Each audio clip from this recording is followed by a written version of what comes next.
Prime Minister Justin Trudeau is meeting right now with Canada's premiers. A meeting called after President-elect Donald Trump said he would impose a 25% tariff on all goods coming into the U.S. from both Mexico and Canada, and that he'd do it on his first day in office. Opposition leaders accused Prime Minister Trudeau of not taking this threat seriously enough.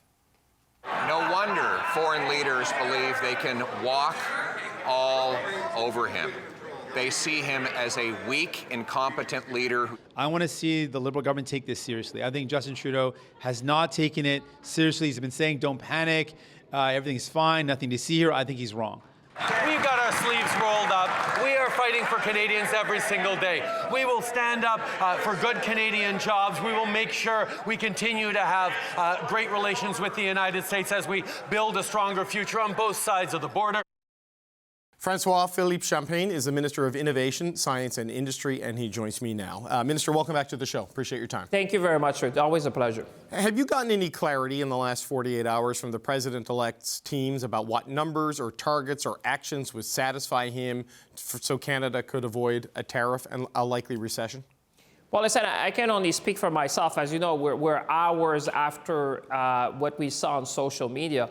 But what I can say to you, David, is that the work we've been doing with Team Canada over the last few months will pay off because, you know, one of our role was really to connect the dots, to make sure that people understand. You know, the three things that I've been talking and we've been talking as Team Canada really are in line with what we've heard recently. You know, the first thing we were talking was about the security of the North, the Arctic, and our borders.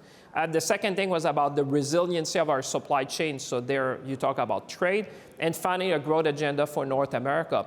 So in my view, what has been said in the last few days is something that we can work on. You know, obviously, it is in Canada's interest, and I would say in the United States' interest, it's our mutual interest to interdict fentanyl to come in North America and to make sure that we do everything together jointly to protect our border. So that, for me, is we can work together on these things and at the same time look at what we can do on the trade side because let's remember, you know, Canada buys more from the United States than China, Japan, the UK, and France combined. So this is a unique trading relationship and it's very difficult to undo what's natural. But, Minister, if the Team Canada approach and the arguments that you've been making had worked, Donald Trump wouldn't be threatening a 25% tariff on all goods coming from Canada into the United States. He would know the value of the relationship, but yet he has done this. Well, I would say you have to take, obviously, what President-elect Trump is saying seriously, as you should always do. But at the same time, you need to approach that methodically, in a sense that we are hours after what we saw on social media. There's different channels to engage to make sure that we say, listen, let us tell you what we're doing on the two issues you mentioned already, the border and fentanyl. We already do a lot together. Our agencies are working together, our intelligence agencies, and we are prepared to do that work together. Now, on the trade side, let's also talk about opportunities. You know, remind our American friends that 60% of the oil that they import is coming from Canada. Right. That's 80% of the semiconductor are packaged and tested in Canada. That we have the critical minerals to fuel their defense industry. So there's a lot that you can put on the table, but on the issue that he mentioned, we can work together. We're already working together. And certainly we're going to be engaging, and we have a few weeks to do that. But we need to be calm. We need to take that seriously and be methodical. Alberta Premier Danielle Smith says Donald Trump is right with some of his concerns, that there is a problem at the border. And other premiers have suggested the same thing, that your government has been slow to crack down on illegal border crossings by individuals and by drugs. Do you agree with the characterization that there is a problem at the Canada-U.S. border from the Canada side? Well, I would say when you look at the numbers, I'm not sure that this is supported by number. That being said, if there's a perception out there, let's do more together. Let's you know, we share that common border. It's in both parties' best interest, like I said, to have a protected border. It's both parties' best interest to interdict fentanyl coming from China. From that basis, let's work together. Let's turn that on its head and say, okay, let's do more together. Let's have our agencies to do more. We have the people on our side more than willing to engage, and they're already doing that. But if we can do more obviously, I would say it is to our common interest. And so we can, in a way, put that aside and at the same time talking about all the trade things that we're doing, like I said, whether it's on the energy side, whether it's electricity, whether it's critical mineral, whether it's the auto sector, the aluminum. We have so much to talk about where our joint actions are going to create prosperity, are going to create jobs, and that's really the growth agenda we've been presenting to our American friends. No, look, I get the economic arguments, and these tariffs make no sense from an economic perspective. It'll drive Canada into recession. It'll make life more unaffordable for the Americans. But here we are. He's threatening it. And I wonder, I know the Prime Minister is meeting with the premiers to try to get some alignment on how to deal with this. But we did see the Alberta Premier suggest that Donald Trump has a point and that he's right on some of his concerns. Is it helpful for Canada to have a First Minister saying things like that when Trump is threatening to upend the Canadian economy to a dramatic degree? Well, we're going to work together. You know, Team Canada, we have been there before. You know, this is one episode in a much longer series that we're going to have. You know, we've been in that movie. We know how things work. We know the way that you know, President-elect Trump engaged. So let's make sure that as Team Canada, whether it's the business, whether it's the Premier, our team here in Ottawa, that we work hand in hand. When we're united, when we have a common message like we had, you know, whilst there was an election in the United States, let's make sure that we talk about some of the things we can do more together, but at the same time, address the issues that our American partners want to address, and the things that we would want to address as well. Because, you know, there's things in that we also want to push back on American friends and say, hey, by the way, on this, maybe you can do more as well. And, you know, that we can work these things together, because I think when you look at the numbers, they don't support the conclusions that have been reached on the other end, because you have to make a big distinction between the Canadian border and the Mexican border. And I think in that, lumping the two together, in my view, was problematic, because the reality is vastly different when you're talking about Canada or whether you're talking about Mexico. No, the scale and order of magnitude aren't even close when you boil it right down. But, you know, back to my question, is it helpful when the Premier of Alberta says what she says? I know you say you want to work together, but right now there is different messaging coming from different parts of the country at different levels. And, you know, there's political disalignment between you and the government of Alberta on a political basis. But, I mean, do you need people like Daniel Smith to be completely in line with whatever comes out of the First Minister's meeting with the Prime Minister today? Well, listen, I work well with Daniel Smith. I work well with Premier Legault. I work well with Doug Ford. I know Scott Moe. Listen, Premier Eby, we've been, you know, the team in Ottawa has been working with premiers for years now. And I'm fairly confident that coming out of the First Minister's meeting tonight, that you'll find alignment, because I think it's in everyone's best interest to appreciate that when we go united and when we're Team Canada, when we come with one message, which is at the same time pushing back where we need to push back, constructive when we can be constructive, and addressing the issues that have been raised. I think this is in everyone's best interest. And at the end of the day, we've all been elected for Canadians, to fight for Canadians, to fight for workers, to fight for industry. So the best way for that is really to come with a common front. And I'm fairly confident, you know, that we'll come out of that and we'll be able to speak in one voice with our American partners. I know the goal is to project a sense of calm and that we're on it and not panic, you know, in the face of the threat from Donald Trump. But you've got about 2 months before the January 20th inauguration, when President-elect Trump says he's going to sign all of the executive orders on that day to make this happen. So if you can't convince him with the numbers that he obviously is aware of by now, do you plan to fully retaliate with tariffs on this side of the border? I mean, should Canadians brace themselves if the lobbying of the president-elect doesn't work for a full-blown trade war? Well, listen, we you know, our record speaks for itself. We've always stood up. We've stood up for workers, for industry, and for Canada. We will continue to do so.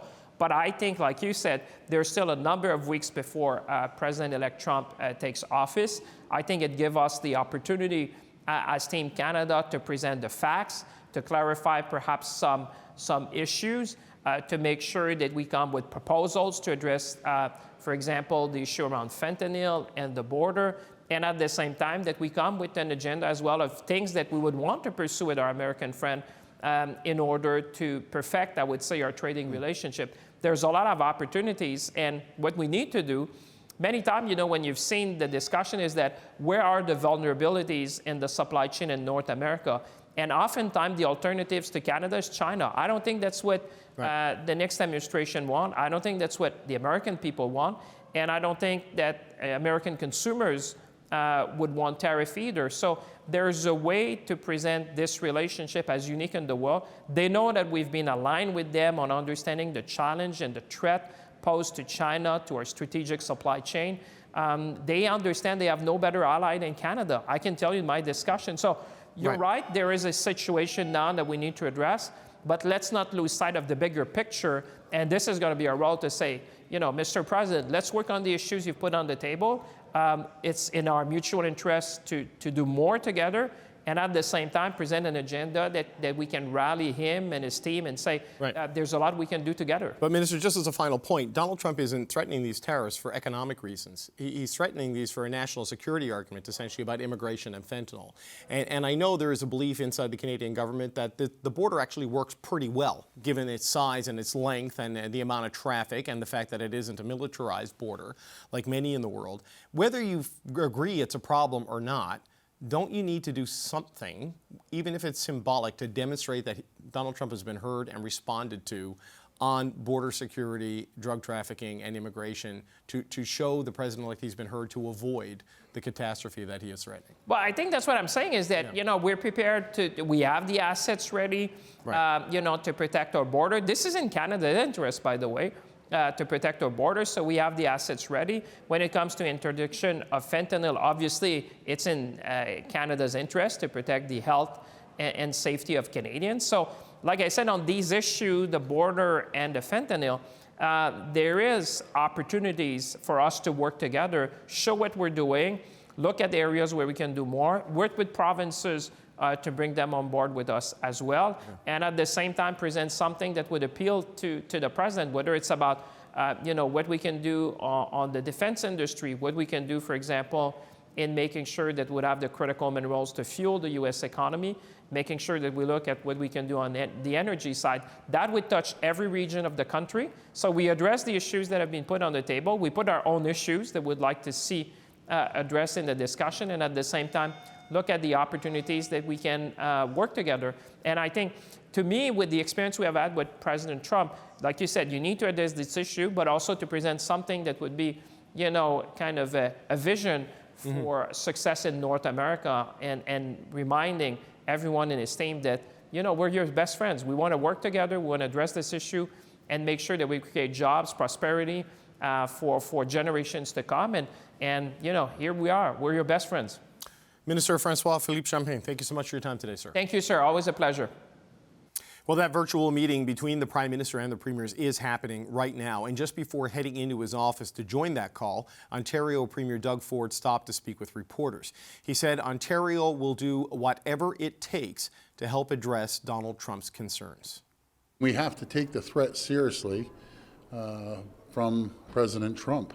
When he says we need to tighten up the border, we need to tighten up the border. We need to tighten up the border on both sides, and the federal government needs to have a plan. We don't need a plan a month down the road. We need a plan now. We're going to turn now to the United States, where President-elect Donald Trump has picked who he wants to carry out his potentially disruptive trade agenda. Jameson Greer is Trump's pick for U.S. Trade Representative. Greer served as Chief of Staff to former Trade Representative Robert Lighthizer during Trump's first term. The CBC's Katie Simpson is in Washington, D.C., and she joins us now. So, Katie, tell us about the new U.S. Trade Representative. I'm going to go out on a limb and say they support tariffs.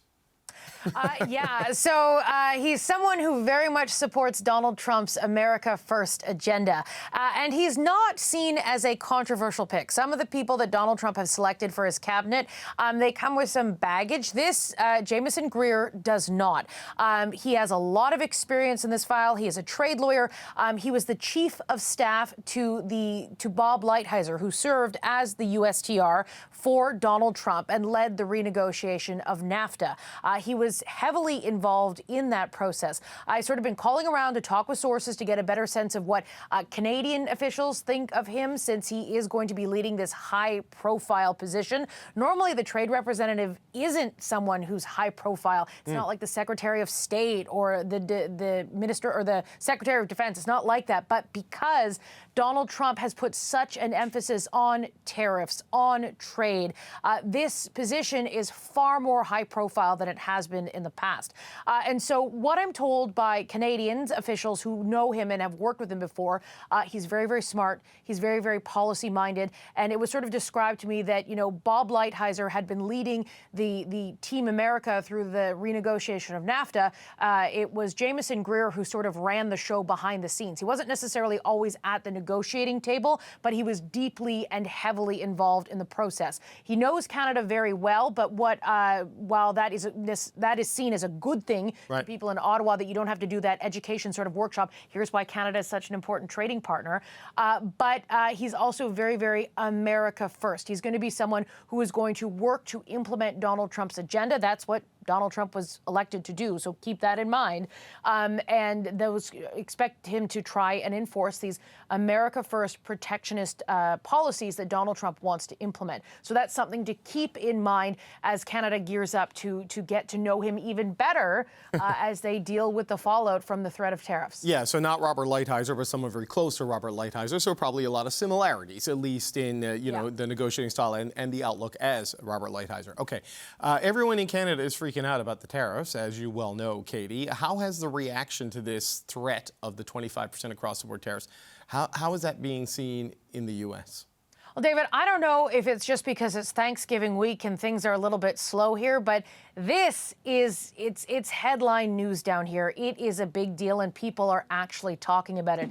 You're seeing news reporters even sort of in sort of the traditional like nightly news. They're going out and doing explainers on what a tariff is. Canadians, we talk, because the threat of tariffs is such an existential crisis for the Canadian economy. Canadians kind of know more about tariffs, I would say, than perhaps the average person going about their day, because it's something that is so sort of important and concerning for the Canadian economy, Canadian jobs and livelihood.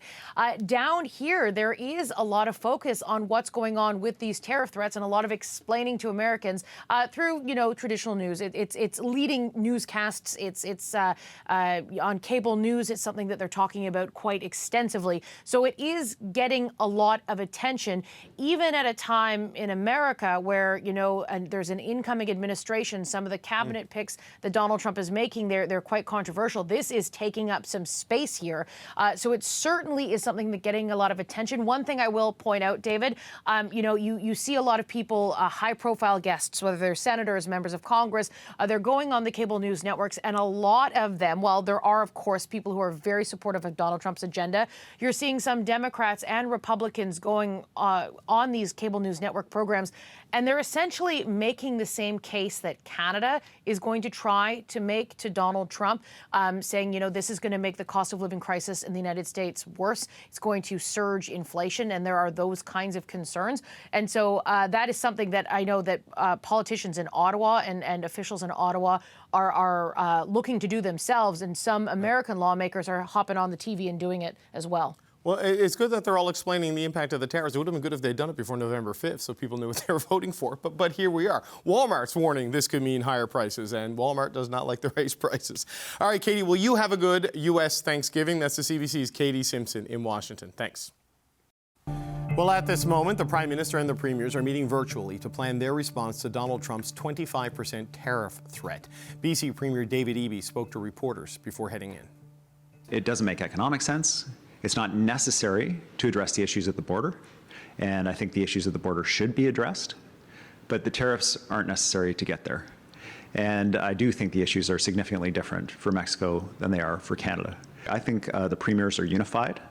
There are 13 of us, plus the Prime Minister. It's a big group of people with different political perspectives, but on this issue of ensuring that we're protecting the people in our country from these unjustified tariffs, I believe we're completely in line on that. Okay, lots to discuss with the power panel. Let's bring them in now. Cameron Ahmad is a former head of communications to Prime Minister Justin Trudeau. Gary Keller is a former chief of staff to Conservative cabinet ministers. And here in the studio, Jordan Leichnitz is a former NDP strategist, and Sherelle Evelyn is the managing editor of the Hill Times. Good to see you all. Just to let people know, we're hearing some things when this meeting breaks up. Deputy Prime Minister Chrystia Freeland and Public Safety Minister Dominic LeBlanc, the chair and the co-chair of the U.S.-Canada Cabinet Committee, are going to speak to reporters. We're going to try to carry that live. And we think we're going to hear from premiers such as Wab Kinew of Manitoba, who's got a news conference call at around 6:30 Eastern Time. So until then, we're going to talk about what we think they're talking about, Cameron.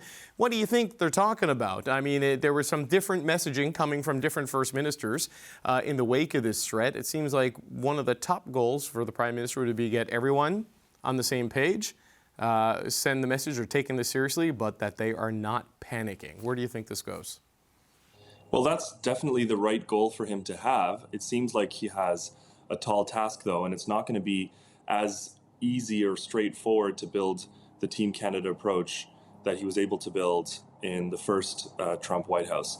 And I think it's unhelpful and kind of unnecessary for the premiers to be coming out so quickly, to be freelancing ideas. I mean, you heard Premier Eby say that they're all unified, but their messaging isn't. They are saying different things. Some of them are saying things that sound like capitulation to some of the things that Trump has proposed. And I think that's a short-term approach. What the Prime Minister is doing to bring them all together is the right thing to do. I mean, the President is not yet in office. Yes, there needs to be a plan. Yes, there needs to be a strategy, and it needs to be strong. It needs to be announced soon. But they also have to be really strategic.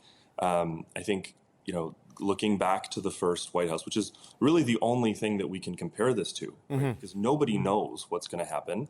Nobody knows how this is going to be different from the first time. But we can look back to what worked last time.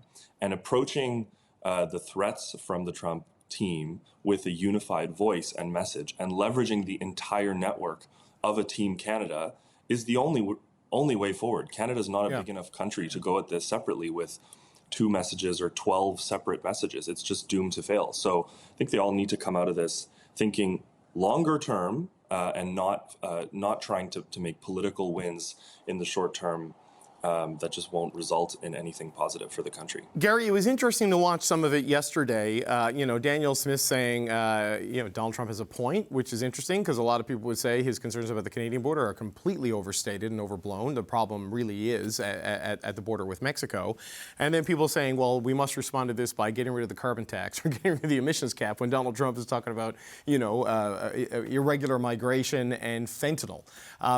If we don't know exactly when and how and if Donald Trump will go through with this, should people be sort of like moving, hey, let's do this, this, and this right away when they don't even really know beyond the tweet what's going to happen here? Well, it doesn't really matter. Perception is reality in dealing with an American administration. It doesn't matter if it's Democrats or Republicans. This is a story that is old as time. For a long time, there have been misconceptions about the Canadian border and border security, but that takes hold in Washington. And to Trump and his administration, there's no difference between the two borders. And so that is the reality that we're having to deal with. And, we have this meeting of the premiers. It's a day late and a dollar short. Look, Doug Ford was right on that clip that he was. Where is the plan? I mean, this is the same Liberal Party where the caucus has been asking for an election platform and election ads and whatever you have it for like a year. And it's been the dog ate my homework. We're getting to it. We could see that there was going to be either a Trump or Harris victory. I'm sure people were gaming this out. If they're not, it's an indictment on the Prime Minister's office. They weren't gaming this out and what could possibly happen, including the potential of tariffs. We've been talking about that for some time. And so the premiers are only right to say, hey, you've only talked to us one-on-one. Let's get a unified plan together. Sure. And they're the ones who are leading on this, enforcing it. And, Wayne Easter, former Liberal MP, is out about an hour ago saying, where's the government been? They're daylight and a dollar short as well. And they should be meeting face to face, let alone on a call. So look, you can say a lot about, there's a plan and it's coming, but I mean, that's the Liberal Party's excuse for everything. There's a plan and it's coming, and it never comes. The announcement is the policy. Okay, but Jordan, all through the election was a 10% tariff, maybe rising to 20% tariff, and just sort of as an economic policy measure. Now it's 25%, and it's tied to border security and fentanyl shipments. everything changed on Monday with what Trump did from what the expectation was throughout the campaign. And should we presume there's no plan just because the Prime Minister hasn't said to the country, here's step one, here's step two, here's step three? I mean, how do you view this? I think, of course, that this government and provincial governments have been thinking about what might happen with these tariffs from the beginning. But this is the roller coaster of a Trump presidency. We're just getting on it a little bit early, 8 weeks early, right? And I think the reality is that the negotiations that are going to happen to resolve this have begun. Like we are in that process already. It is not going to happen when he takes office.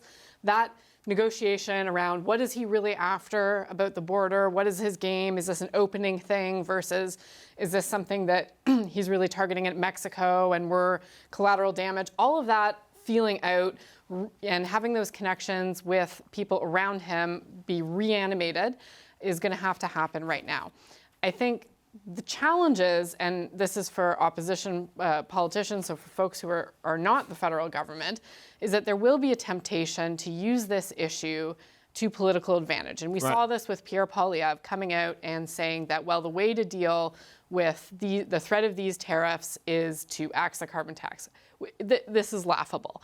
We're talking about something that could, if implemented, be a hit as hard as 5% to our GDP. Or more. Because that 5% was based on 10 to 20, right? And he's talking about oranges. And this is, so I think that there are going to be eyes that are going to turn to him quite rightly, because it's very likely that his government will be the one dealing with the bulk of the Trump administration, and they may find him wanting if this is the type of response they're going to see. And I think that there is a risk, and you saw this blowback with Danielle Smith when she seemed to come out and be too ready to acquiesce to what Trump was saying.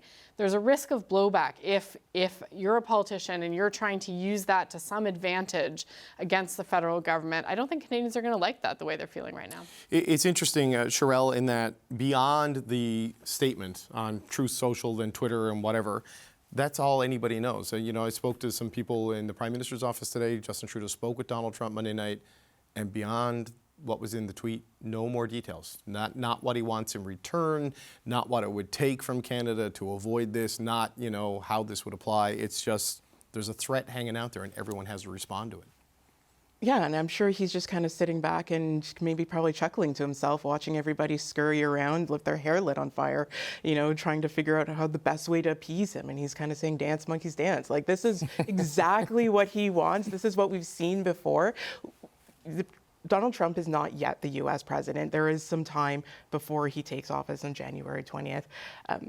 So to, at this point, give away what exactly your negotiating stance is, it doesn't seem to make a lot of sense, but I can understand why people are feeling frustrated and apprehensive about what the Liberal government's plan is, where they feel like or there is no plan. To the Premier's point, I was listening to Doug Ford speak earlier today saying, well, I haven't heard about any sort of plan. I don't know if there is one. It didn't have to wait till this threat came about for them to have this meeting. The election happened, the cabinet committee was formed. If they wanted to at least project a sense of readiness, even if they didn't necessarily say, hey, here's everything that we're going to do, bring everybody in and make them feel as though they're part of the solution, so that when the inevitable does happen, which it always does with Donald Trump, and something, wild blows up, then they can all say, hey, we've at least been briefed, we've been brought into the fold, and we know that we have, a common ground to work with. Right, and Cameron, I had a conversation with Minister Champagne earlier on the show, and I spoke with Katie Simpson as well, and you kind of put the two of those conversations together, and you get a sense of, I think, what the government is relying on, and that the basic underlying economic data of the trade relationship and the fallout of tariffs of this magnitude, and what appears to be a growing U.S. domestic pressure against this policy, when people like the leadership of Walmart is warning of price increases. That has to get Donald Trump's attention, does it not? You start there. What do you think? Yeah, that's probably the right track to take. But again, you have to be smart about it. I agree with what Sherelle said in terms of the projection that they could have more sooner proposed proactively a meeting with the premiers. But the Prime Minister got on the phone with the President, as you pointed out, on Monday. And they're going to have to be really smart about how they approach this with him. It can't just be pure bluster and brashness. There may be a time for that. If no other route succeeds, if there is no other channel that they have that falls through, they may have to go out and speak like the premiers are speaking. But amongst all of those first ministers, there's only one who's actually dealt with Donald Trump before. There's only one who's negotiated with him, and who's actually been quite successful, not 100% successful, but pretty positive outcomes. Looking at the renegotiation of NAFTA. I mean, our exports to the U.S. have gone up a lot since 2018 when we renegotiated the New Deal. So again, I think the short-term reactions that we're seeing right now are probably what the Americans want, or the incoming administration wants. They sense weakness and they will exploit it where it exists. And it is much harder, or it's much better for Canada to be in a position where everybody is unified. You don't have to agree on everything, but you can express these positions, disagreements, opinions, thoughts, and ideas about how to approach it privately in a meeting like this. You can suss it out. You can say, hey, you dealt with him for 4 years. You got, you imposed retaliatory tariffs. You had tariffs dropped. You renegotiated a massive continental trade deal with this administration. What do you think about this approach as opposed to freelancing the way they are? So hopefully they come out of this with a common cause and a common message, and they'll work together. So Gary, what would you want to see or need to see to be convinced that there is a plan? Because yesterday when Mr. Poilievre was asked about a First Minister's meeting and a Team Canada approach, he kind of said, oh, that looks great for you guys, saying to the media that you get to see people in a room and, you know, it's a photo op, but what you need is an action plan. So if the meeting is irrelevant, as sort of the leader of the opposition said yesterday, what constitutes a plan coming out of this today? Well, we know November 5th was going to happen. We're going to have an election. One or two people was going to win that election. And we knew that if it was Donald Trump, that there would be potential chaos. That is, he's an agent of chaos. We knew that. So to what others have said, you know, the government of Canada could have had its action plan ready in advance, no matter who won. It could have read the premiers in a lot earlier to try to prevent some of this sort of freelancing off the side of the deck. And when we talk about, you know, people reacting to Donald Trump, well, guess what? The government of Canada has got the message pretty quickly. You know, this is a government that was, you know, talking about decriminalizing all types of drugs. And all of a sudden, Francois Champagne is talking about, yeah, we've got a fentanyl problem. Yeah, we've got a border problem. You know, Dominic LeBlanc is out today with a tweet about a fentanyl bust. I don't think I've ever seen a government minister tweet about a fentanyl bust. They've got the message pretty quickly here, and they're responding. They are responding directly to Trump. So look, you know, I know there's work going on in Washington, and I know the embassy is involved, and I know there's a number of people behind the scenes working, but you didn't read the premiers in before today. You know, they could have called this meeting immediately afterwards. You know, they could have reconstituted the Canada-U.S. committee a year ago, and they said, look, we're going to have an election, and it doesn't matter who wins. We've got to be prepared for it. But it all looks reactive and responsive and not proactive and on the front foot to say, we're ready to deal with whoever wins the next election. Right. And look, they are only decriminalizing small amounts of drugs for personal use at the request. No, Gary, this matters. At the request of the provincial governments where it has happened, right? So it's only... Which is the provincial government that reversed it because they were having an election? British Columbia. Sure, but I'm just trying to, you know, people following along at home, just trying to state exactly what it is, because there's some commentary yesterday. David, really quick. Yep. Just to Gary's last 2 points, I mean, I'll concede that, again, when it comes to projecting readiness, there are steps they could have taken further in advance to do that. But in terms of what you can actually come up with as a strategy, as you said at the beginning of your comments, it changed. You don't know what he's going to do and announce. So you have to know what is actually on the table to figure out the right strategy to respond to it. Okay, quickly, Gary, then I got to play a clip. That's why you game these things out ahead of time. We knew that there was likely going to be a tariff if Trump come to power. That's why you game these things out ahead of time, and people could have been doing this well ahead of that. Okay, I want to play a clip from a Republican congressman who was weighed in on these tariffs today. And, you know, people are saying it's going to cause economic problems and increase the cost of living for Americans. Have a listen to this reaction to that. If it means that I have to pay more for guacamole, but fentanyl poison does not come across the Canadian and Mexican border, and our mothers and sisters and brothers and daughters aren't poisoned to death by this chemical that's coming across the borders, I'm willing to pay more for guacamole. as is the rest of the United States of America. Okay, Jordan, I'm not sure why the avocado always ends up in the middle of affordability conversations, and I'm not sure how much guacamole they're buying from Canada, but 43 pounds, I believe, of fentanyl went from Canada to the U.S. or was intercepted versus 22,000 from Mexico. And the Americans are acting as if maybe the port of LA, for example, isn't an entry point for these things. How do you respond to that? I mean, because it's not about economic issues anymore. It's about a drug flow and a human flow that is very small from Canada and just enormous from Mexico. Well, look, I think at the end of the day, what you're going to see is the conversation in the United States also shift, because a tariff is a tax. And that's going to be a tax on everything that it's going to be coming into the United States. And that's going to impact a lot of the consumer products that people in the US buy. It's going to, if they apply it, for example, across Canadian energy, it's going to impact fuel at the pump. And I understand that folks may feel pretty good about that right now, but they are also politicians, and they're going to respond to outcry about that in an affordability crisis. It's really a lose-lose situation, both for Canada and for the United States, and of course also for Mexico. It doesn't make sense because of the way our supply chains are so deeply integrated.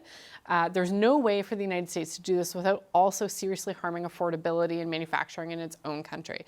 So I think that there is a possibility that you'll see political pushback on this in the United States that will also reinforce some of the messages that the Canadian government is sending.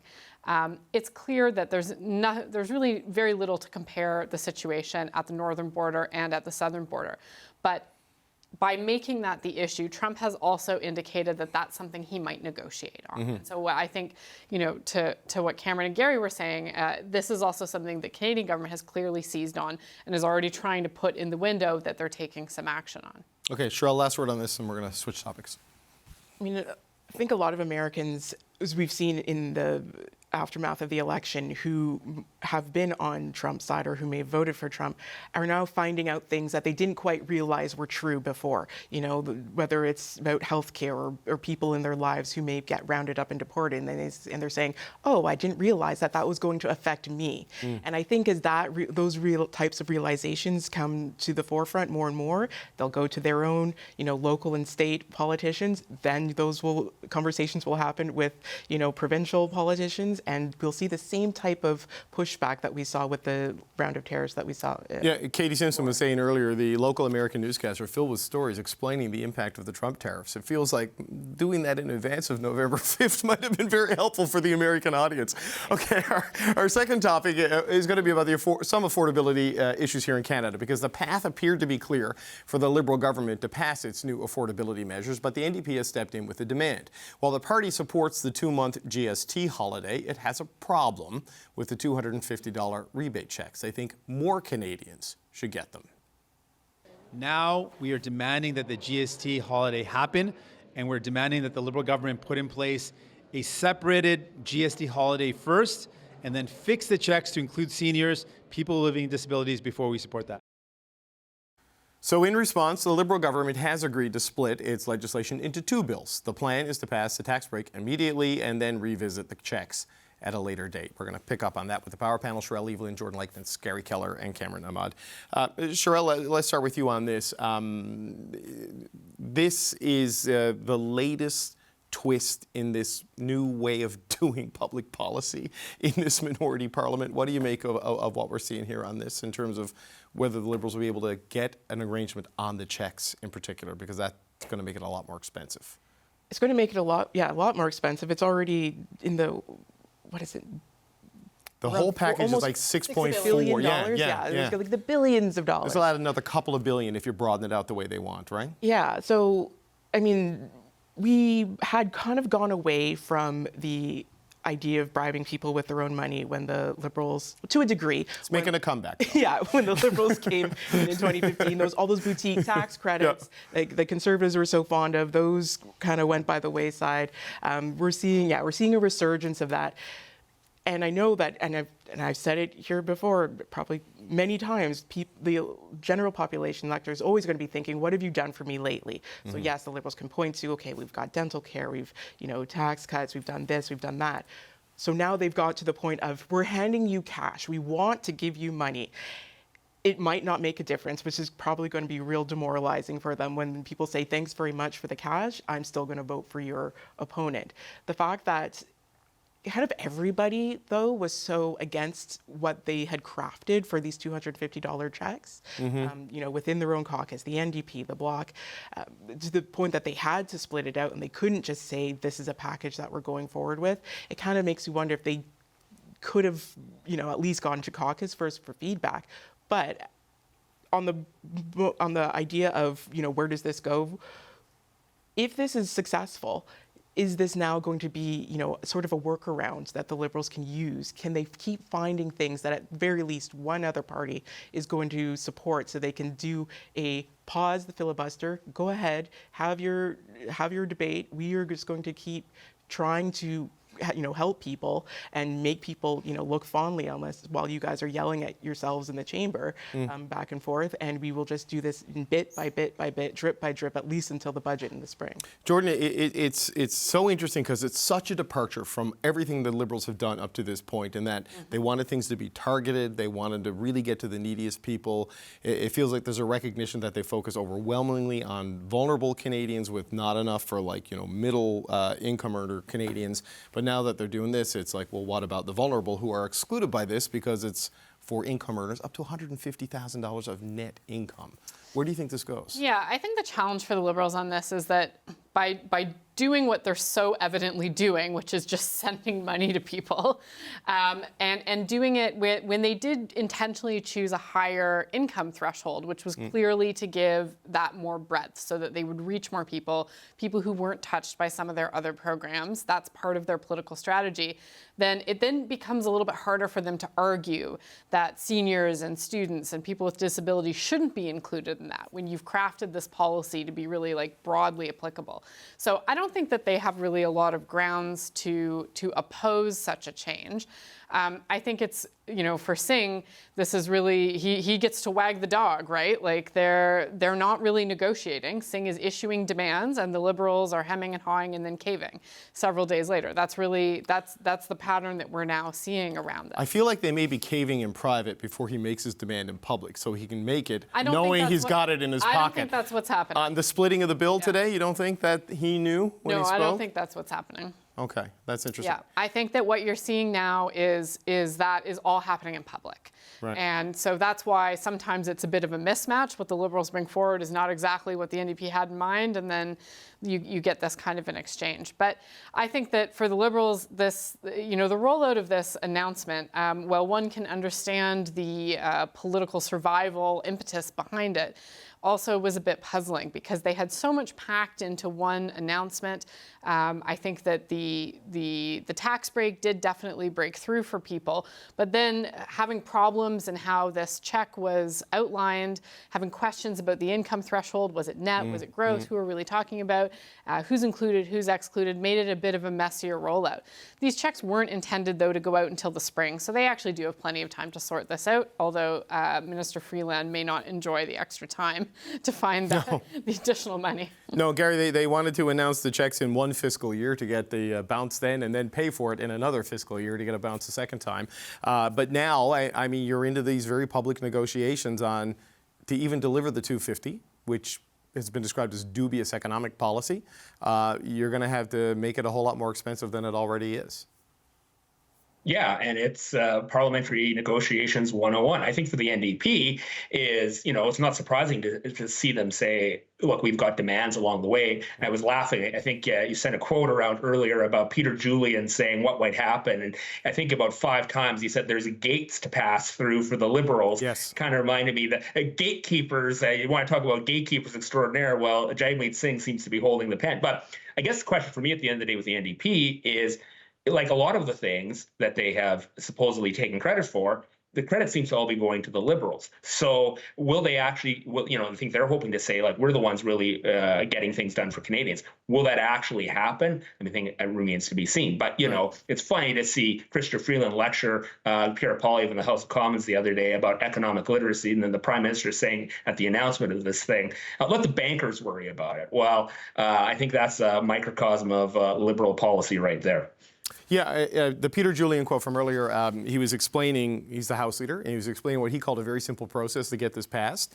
And it had like pathways and gates, and it was like the plot of The Lord of the Rings. Like first you got to get through Moria and then get to Mount Doom and throw it into the volcano. It's all very simple, and none of it was simple. Cameron, the negotiations are going to be complex and a little bit fraught right now, right? Jagmeet Singh is issuing his demand, the Bloc Québécois, which was told there wasn't any money for seniors who had high incomes because it's bad policy, are now also insisting on checks for seniors with high income and may end up getting it, depending on where this goes. Where do you think this finally lands in terms of the structure of the check payments?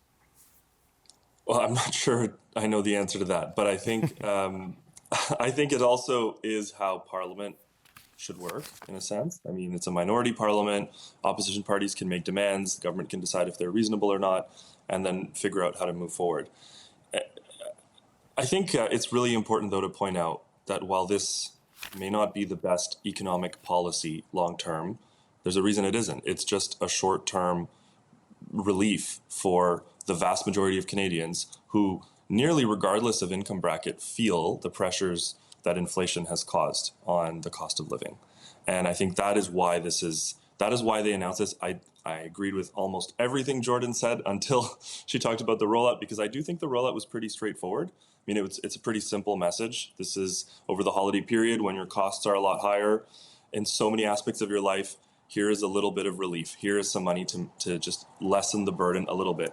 I don't really know how they can respond to the NDP's demands now, how they argue this publicly, that it's not worth raising the threshold for seniors and for other groups of people.